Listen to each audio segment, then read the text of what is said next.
अगर कोई एक जंगली जानवर आप पे अटैक करता है, आपके पास एक ही विकल्प है कि आप या तो खुद बचें या जंगली जानवर को बचाएं, तो आप किसे बचाएंगे इनमें से? इस परिस्थिति में मुझे राष्ट्र को एक सरकार की आवश्यकता होती है। परोपकारी आत्महत्या करेंगी? सर मैं राष्ट्र के लिए आपने अभी कहा कि आप राष्ट्र के लिए अपना त्याग कर सकती जी हैं, सर। लेकिन यहाँ राष्ट्र के लिए आपका त्याग क्यों नहीं दिख रहा? मैरिटल रेप और बलात्कार में कुछ अंतर है क्या? सर मैरिटल रेप शादी जैसे पवित्र बंधन को कलंकित करता है। हर्षिता, 2023 में आपका बीए हुआ है, जी सर। ठीक, और इसमें आपके सब्जेक्ट इतिहास, समाजशास्त्र, राजनीति विज्ञान रहे। जी इन तीनों सब्जेक्ट में कौन सा फेवरेट आपका था? सर मुझे समाजशास्त्र पसंद है। समाजशास्त्र पसंद है। समाजशास्त्र में आपने थिंकर्स पढ़े हुए हैं? जी सर, कुछ थिंकर्स के नाम मुझे पता है और उनकी बुक्स के नाम मुझे पता है। कार्ल मार्क्स के बारे में पढ़ा है आपने? जी सर। कार्ल मार्क्स द्वंदात्मक भौतिकवाद के संबंध में क्या कहता है? क्या है द्वंदात्मक भौतिकवाद? सर कार्ल मार्क्स जो हेगल का द्वंदात्मक सिद्धांत है उसको वो उलट देते हैं। हेगल जैसे कहते हैं कि पहले विचार आया है, जबकि कार्ल मार्क्स कहते हैं कि पहले भौतिक वस्तु आई है, उसके बाद एक थीसिस होती है, एक एंटीथीसिस होती है और उसके बाद सिंथेसिस आता है, यानी कि वाद, प्रतिवाद और संवाद। फिर इसमें कार्ल मार्क्स एक सेंटेंस उपयोग करता है, जी सर। क्या बोलता है? सर मुझे इसकी जानकारी नहीं है। जानकारी नहीं है, ओके। और इसके अलावा क्या पढ़ा है आपने, और कौन से थिंकर को पढ़ा हुआ है? सर इसके अलावा संस्कृतिकरण की जो अवधारणा है एम एन श्रीनिवास की, वो मैंने पढ़ी है। ठीक है, दुर्खीम के बारे में पढ़ा है आपने? जी सर। दुर्खीम का कौन सा सिद्धांत पढ़ा? सर दुर्खिम का आत्महत्या का सिद्धांत है, जिसमें दुर्खिम 4 प्रकार की आत्महत्या बताते हैं। कौन कौन से परोपकारी, प्रकार बताता है? परोपकारी, अहंकारी और इसके अलावा एनोमिक और दासत्व के कारण। परोपकारी आत्महत्या क्या है? सर परोपकारी आत्महत्या वो है जब इंसान, व्यक्ति का समाज के साथ इतना ज्यादा एकीकरण हो जाता है कि वो समाज के लिए अपने प्राणों का बलिदान देने को तैयार हो जाता है। जैसे अगर हम शहीदों का उदाहरण लें या किसी सामाजिक आंदोलन में कोई व्यक्ति आत्महत्या कर ले। और क्या इसे इस संदर्भ में हम आत्महत्या कह सकते हैं? फिर शहादत और आत्महत्या में तो कोई अंतर नहीं दिख रहा है यहाँ पे। सर इसे आत्महत्या का एक सकारात्मक रूप माना जा सकता है। जैसे अहंकारी आत्महत्या है वो सकारात्मक नहीं है, वो नकारात्मक है। लेकिन परोपकारी आत्महत्या सकारात्मक इसलिए है क्योंकि इसमें समाज के लिए बलिदान दिया जाता है, तो शहादत भी इसे कह सकते हैं। अगर आपको ऐसा कभी चांस मिलता है जी परोपकारी आत्महत्या करने का, तो आप करेंगी? सर, मैं राष्ट्र के लिए बलिदान दे सकती हूँ, ऐसा मुझे लगता है। राष्ट्र के लिए आप बलिदान दे सकती हैं? जी और किस चीज के लिए बलिदान दे सकती है राष्ट्र के अलावा? सर, राष्ट्र के अलावा मैं अपने परिवार के लिए भी बलिदान दे सकती हूँ। परिवार के लिए भी आप बलिदान दे जी। सकती हैं। अगर कोई एक जंगली जानवर आप पे अटैक करता है, आपके पास एक ही विकल्प है कि आप या तो खुद बचें या जंगली जानवर को बचाएं, तो आप किसे बचाएंगे इनमें से? इस परिस्थिति में मुझे सेल्फ डिफेंस का सहारा लेना चाहिए और मैं इस परिस्थिति में स्वयं को बचाऊंगी, क्योंकि जंगली जानवर को यदि मैं बचाती हूँ तो वो ये नहीं समझेगा कि मैं उसे बचा रही हूँ। उसका केवल एक ही प्रवृत्ति है, मुझ पर अटैक। लेकिन हो सकता है कि जंगली जानवर चीता हो, और गवर्नमेंट चूंकि प्रोजेक्ट चीता पर अभी काम कर रही है, और आपके उस चीता को मार देने के कारण पूरा प्रोजेक्ट चीता जो सरकार चला रही है वो बहुत ज्यादा खतरे में आ जाएगा। तो ऐसी परिस्थिति में क्या आप अपनी सेल्फ डिफेंस के लिए जो पूरा प्रोजेक्ट चीता है उसको खतरे में डालेंगी? और क्या फिर ये आपका राष्ट्र के प्रति समर्पण हुआ? अगर वो मुझ पर अटैक नहीं करता है तो मैं किसी भी स्थिति में किसी भी जानवर को हानि पहुंचाने के बारे में सोच नहीं सकती। लेकिन अगर वो मुझ पर अटैक करता है और सवाल मेरे जीवन या मरण का है, तो मैं उसे बचाकर स्वयं को खतरे में डालूंगी। मुझे लगता है कि ये बुद्धिमानी नहीं होगी एक व्यक्ति के तौर पर। आपने अभी कहा कि आप राष्ट्र के लिए अपना त्याग कर सकती हैं, जी सर। लेकिन यहाँ राष्ट्र के लिए आपका त्याग क्यों नहीं दिख रहा? सर राष्ट्र के लिए त्याग का मेरा मतलब सकारात्मक रूप में है। अगर मुझे कभी देश के लिए, देश की अस्मिता के लिए बलिदान देने का अवसर प्राप्त हो तो मैं उसे दूंगी। लेकिन प्रोजेक्ट चीता भी देश की अस्मिता से जुड़ा हुआ है, क्योंकि प्रोजेक्ट चीता भारत सरकार का, आप जानते हैं कितना बड़ा एक परियोजना है, और ये पूरी परियोजना संकट में आ जाएगी। गवर्नमेंट ने कितना सारा इसके लिए पैसा खर्च किया है, और आप केवल अपने आप को बचाने के लिए उस पूरे प्रोजेक्ट को खतरे में डालना चाहती हैं। सर अगर मैं उस वक्त अपने आप को नहीं बचाऊंगी तो आगे जो मैं देश के लिए कर सकती हूँ शायद वो मैं नहीं कर पाऊंगी देश के लिए, क्योंकि उस वक्त मेरी जान खतरे में होगी। और गवर्नमेंट और राष्ट्र भी अनुमति देता है कि यदि आपको सेल्फ डिफेंस में स्वयं के लिए किसी और को आक्रमण करने की आवश्यकता पड़े तो आप कर सकते हैं। लेकिन मेरी पूरी कोशिश यही होगी कि मैं उस चीता की कभी भी जान नहीं लूंगी जब तक मेरी मृत्यु का सवाल नहीं। आपने जैव संरक्षण अधिनियम पढ़ा है जी 1972? सर। इस अधिनियम में इस परिस्थिति में कौन सा सेक्शन ये बात करता है कि आप अपनी सेल्फ डिफेंस में किसी जानवर को मार सकते हैं? सर मुझे इस अधिनियम इस सेक्शन की जानकारी नहीं है। ओके, ठीक है सर। हर्षिता, अपने नाम का अर्थ बताइए। सर हर्षिता का अर्थ है प्रफुल्लित, आनंदित, हंसमुख। आप हैं? जी सर। 2 लाइन में स्पष्ट कीजिए कि आप दृढ़ संकल्पित भी हैं, जैसा कि आपने अपने चयन में सहायक जानकारी में लिखा हुआ है। सर मैं दृढ़ संकल्पित इसलिए हूँ क्योंकि जब मैंने डिसाइड किया कि मुझे 10th और 12th में 85% से ऊपर लाना है, क्योंकि उसके बाद मुझे मेधावी छात्र योजना मिल सकती है। मेरा ये उद्देश्य था कि मेरी आगे की एजुकेशन स्कॉलरशिप से हो सकती है, तो मैंने 85% से ज़्यादा 10th और 12th दोनों में लाया। मतलब किसी लालच के कारण आपने अपना ये संकल्प बनाया था, इसलिए आप दृढ़ संकल्पित हैं। आगे भी प्रशासन में अगर आप जाते हैं तो किसी खास उद्देश्य के लिए आप संकल्पित होकर काम करेंगे, या आपके स्वभाव में ही है दृढ़ संकल्पित होना? सर मेरा स्वभाव है दृढ़ संकल्पित, ये मेरा लालच नहीं था, ये मेरे आगे का नियोजन था कि अगर मुझे स्कॉलरशिप मिलती है तो मेरा जो शिक्षा पर जो पैसा खर्च होगा वो गवर्नमेंट की तरफ से हो सकता है, जो गवर्नमेंट करती भी है बाकी विद्यार्थियों के लिए भी। और जब मैंने डिसाइड किया कि मुझे यूथ फेस्टिवल में जाना है, मेरा एक उद्देश्य था कि मुझे अंतर्राष्ट्रीय युवा उत्सव में भारत को रिप्रेजेंट करना है। इस उद्देश्य की पूर्ति के लिए मैंने अपना समय, अपनी क्षमता, अपनी शक्ति, अपना सामर्थ्य जो कुछ भी है वो सभी समर्पित कर दिया, और उसी का परिणाम था ये मेरा दृढ़ संकल्प था। मैं दृढ़ निश्चयी थी कि मुझे सचमुच राष्ट्रीय युवा उत्सव में 2 गोल्ड मेडल प्राप्त हुए, और उसके बाद मुझे अंतर्राष्ट्रीय स्तर पर भारत को रिप्रेजेंट करने का अवसर प्राप्त हुआ। तो इसलिए मुझे लगता है कि मैं दृढ़ निश्चयी हूँ। और पीएससी के मामले में भी ये बात सटीक बैठती है, क्योंकि मैंने डिसाइड किया था कि मुझे 3 साल के अंदर सिलेक्शन लेना है, और अभी मुझे सिर्फ 1.5 साल हुआ है और उसमें मैं इंटरव्यू तक पहुंच गई हूँ, और आगे अगर सब कुछ ठीक रहा तो शायद मेरा ये संकल्प भी पूरा होगा। शासकीय सेवा में आने का जो उद्देश्य लिखा, उसमें एक शब्द आपने लिखा है समावेशी विकास। परिभाषित कीजिए इसको। सर समावेशी विकास का अर्थ है एक ऐसा विकास जिसमें विकास के सभी रूप शामिल हों, सामाजिक, आर्थिक, राजनीतिक, और उसमें सभी वर्गों को मुख्य धारा में लाया जाए, यानी कोई भी वर्ग विकास से वंचित न रहे। और सतत विकास लक्ष्य क्या है? सर सतत विकास लक्ष्य अंतर्राष्ट्रीय यूएन द्वारा निर्धारित ऐसे 17 लक्ष्य हैं जो किसी भी राष्ट्र के समग्र विकास के लिए। इसमें गरीबी को किस में रखा गया है? सर इसमें गरीबी को गोल 2 में रखा गया है। और 2024 का जो इंडेक्स आया था उसमें भारत किस पे था? SDG index. सर मैं रिकॉल नहीं कर पा रही हूँ, माफी चाहूँ। ठीक है, आपने जो साड़ी पहनी हुई है या किसी खास शिल्प को प्रदर्शित कर रही है क्या? सर ये ब्लॉक प्रिंट है, और ये ब्लॉक प्रिंट के साथ साथ टोबैको कलर है, और कॉटन और टेरिकॉट का मिक्सचर है ये साड़ी। मध्य प्रदेश के किसी ब्रांड को प्रतिनिधित्व कर रहा है क्या ये ब्रांड? नहीं सर, ये बाघ प्रिंट की तरह दिखती है, लेकिन ये बाघ प्रिंट। आप प्रिंट कहाँ का है? सर बाघ प्रिंट धार का है। मध्य प्रदेश में साड़ी के और कौन कौन से ब्रांड हैं? सर मध्य प्रदेश में चंदेरी साड़ी जो कि अशोकनगर की है वो बहुत प्रसिद्ध है। इसके अलावा बाघ प्रिंट जैसा मैंने अभी बताया वो धार की है। महेश्वरी साड़ी महेश्वर खरगोन की एक प्रसिद्ध हथकरघा उद्योग है जो देवी अहिल्याबाई द्वारा स्थापित किया गया था। और इसके अलावा भैरवगढ़ का जो प्रिंट है उज्जैन में वो भी बहुत प्रसिद्ध है मध्य प्रदेश में।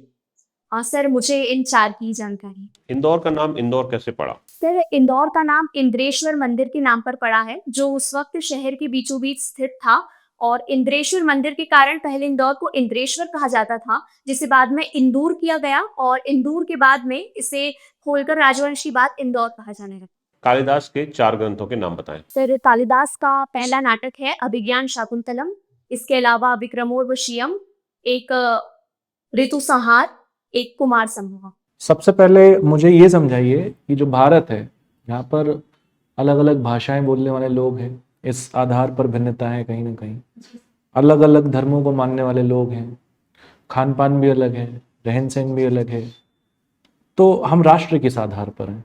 सर राष्ट्र में आपने बिल्कुल सही कहा, बहुत अनेकताएं हैं, लेकिन एडम स्मिथ का एक कथन है कि इस अनेकता के बीच भी भारत में एकता प्रदर्शित होती है, और वो इसलिए है क्योंकि हमारा जो इतिहास है वो एक है, हमारे जो त्योहार हैं वो किसी क्षेत्र विशेष तक सीमित नहीं है, हर क्षेत्र में त्योहार मनाए जाते हैं।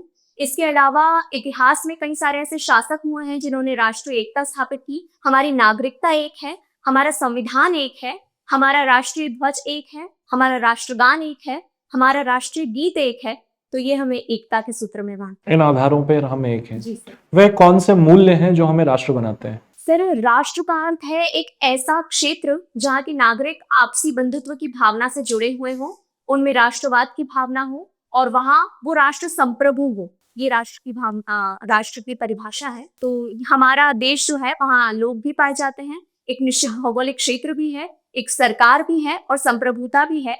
यही कारण है कि हम एक राष्ट्र के तौर पर खड़े हैं।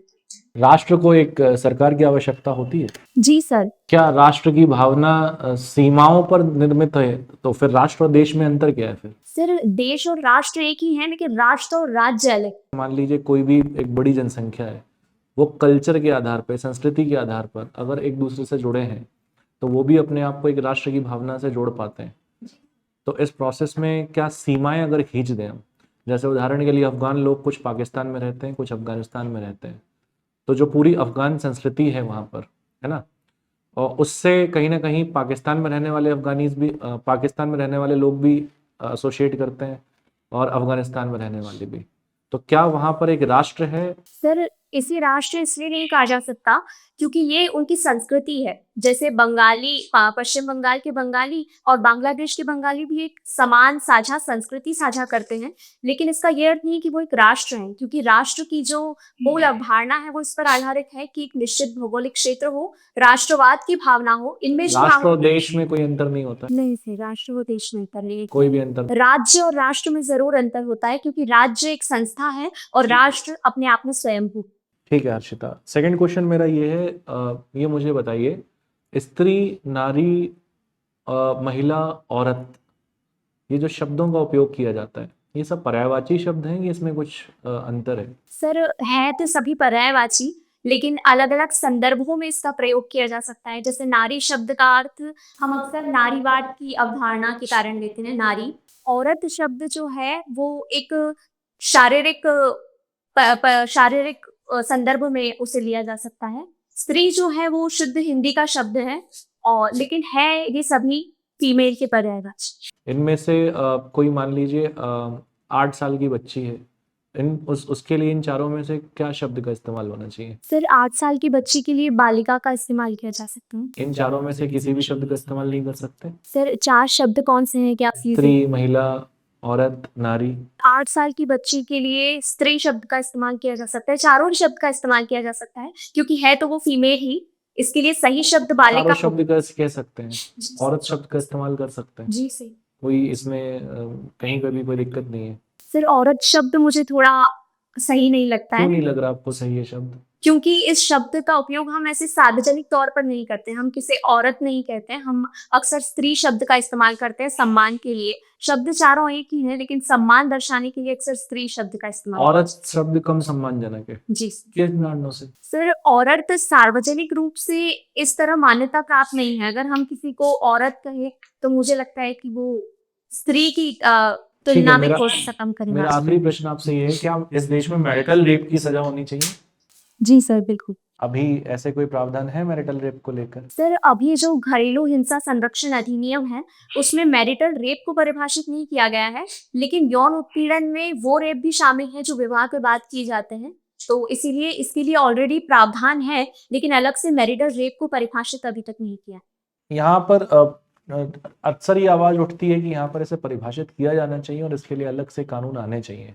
आपकी क्या राय है इसको लेकर के? सर, मेरा ऐसा मानना है कि रेप जैसा जो शब्द है उसे शादी के बंधनों में नहीं बांधना चाहिए, क्योंकि यौन उत्पीड़न किसी भी रूप में हो, चाहे वो शादी के पहले हो या शादी के बाद, वो एक घिनौना कृत्य है और उसके लिए अपराध की सजा होनी चाहिए। लेकिन उसे शादी के साथ बांधना सही इसलिए नहीं है क्योंकि मैंने जैसा अभी बताया कि पहले से ही इसके संदर्भ में प्रावधान है। पहले ही इतने सारे लॉज हैं जिनको लेकर के अक्सर हम उनका मिसयूज देखते हैं।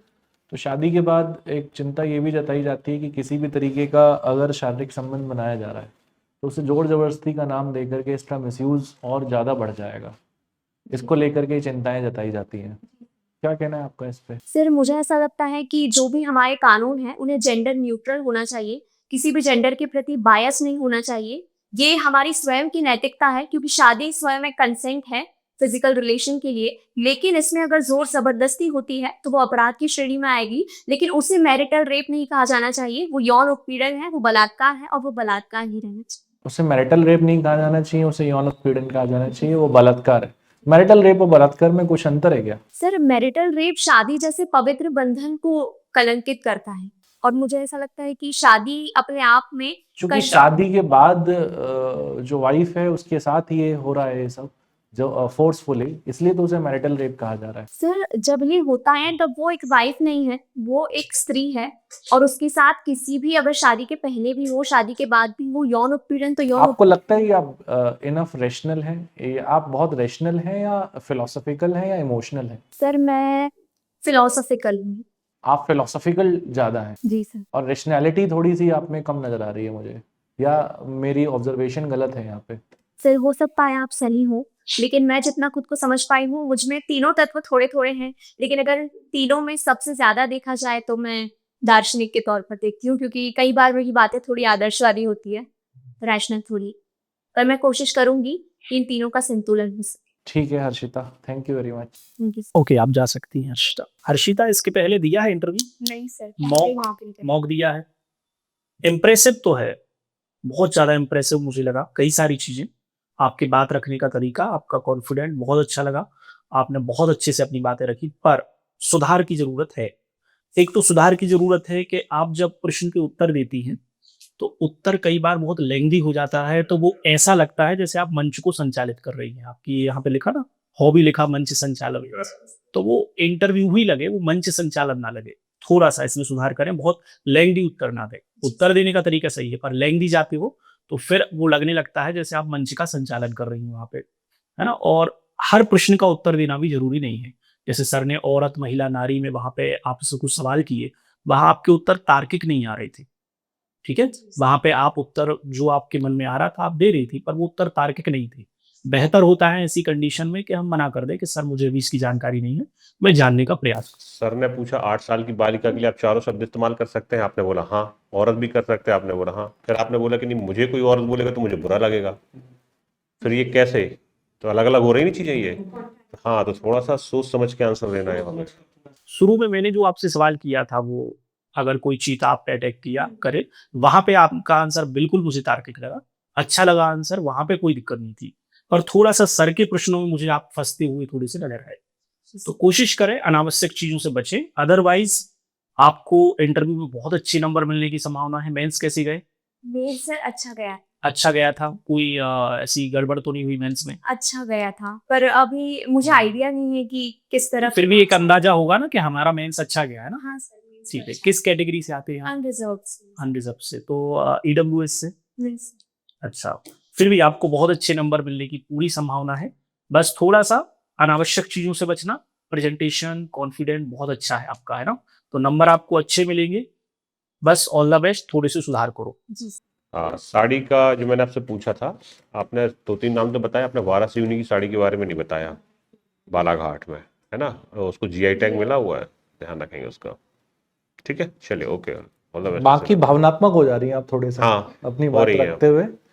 ऐसा लग रहा है कि मतलब अब एक स्लोगन आने वाला है अपनी बात खत्म करने के बाद, तो वो थोड़ा सा कंटेन करोगे तो ये चीज हो जाएगा। सर, एक्चुअली मेरा पहला मॉक इंटरव्यू था, तो मेरी समझ शायद इतनी विकसित नहीं थी कि मैं इतने अच्छे तार्किक उत्तर दे अभी भी पाऊँ। तुम वैसे ही बात कर रही हो। पहले मॉक के हिसाब से बहुत ठीक है, इम्प्रेसिव है, हाँ। क्योंकि कई सारे लोग होते हैं जो पहले मॉक में बोल भी नहीं पाते। तो जिस तरह से आपने बात को रखा, वो बहुत अच्छा था। ठीक है?